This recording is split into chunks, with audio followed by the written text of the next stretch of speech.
Bonjour.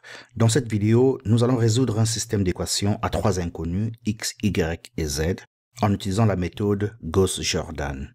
C'est-à-dire qu'en fait, on va transformer le système en une matrice d'abord, une matrice à trois dimensions, et procéder par élimination pour obtenir deux triangles de 0 de part et d'autre d'une diagonale comportant le chiffre 1, bien sûr tout au long de la diagonale. Ainsi, il ne nous restera plus qu'à identifier les valeurs des inconnus x, y et z.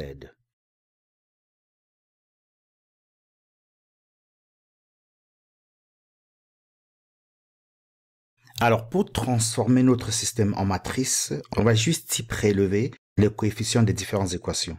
Ainsi, pour la première équation, on aura 2 moins 1, 0, égale. Ici, vous pouvez aussi tirer une barre pour séparer les inconnus de leur valeur réelle, mais ça ne change pas grand-chose, égale à 2. Pour la deuxième équation, on aura 1, 2, moins 2, égale à 4. Et pour la troisième, on aura 0, moins 1 est égal à 1. En fait, le but ici est de transformer notre matrice au point d'obtenir une matrice, comme je l'ai dit précédemment, avec 0 de part et d'autre d'une diagonale comportant les chiffres 1 et 1, ici représentés par x, y et z, qui seront les valeurs à définir à la fin de notre transformation. D'abord, on va prendre 2 de la ligne 1 pour pivot et transformer pour avoir 0 sur les lignes 2 et 3. Ayant déjà un 0 à la ligne 3, cela nous rend la tâche beaucoup plus facile. Alors, on va multiplier la ligne 2 par 2 et la soustraire de la ligne 1, ce qui nous donnera la nouvelle ligne 2, 0, 5, moins 4, égale à 6. Bien sûr, les lignes 1 et 3 n'étant pas concernées par la transformation restent intactes. Ensuite, on va multiplier la ligne 3 par 5 et la rajouter à la ligne 2 pour obtenir la nouvelle ligne 3, 0, 0, 1, égale à 11.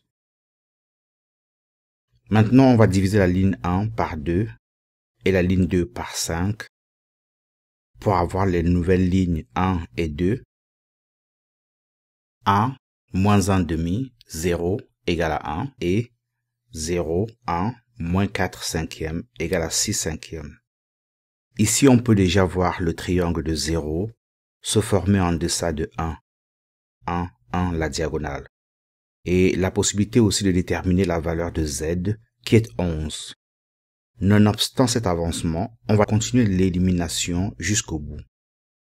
Ceci dit, on continue en multipliant la ligne 3 par 4 cinquièmes et en la rajoutant à la ligne 2 pour former la nouvelle ligne 2, 0, 1, 0, égale à 10. Et enfin, on multiplie la ligne 2 par 1 demi et on la rajoute à la ligne 1 pour obtenir la nouvelle ligne 1, 1, 0, 0 et 6. À la fin, nous avons nos deux triangles formés et on peut aisément déterminer les valeurs des inconnus. Alors, on aura x égale à 6,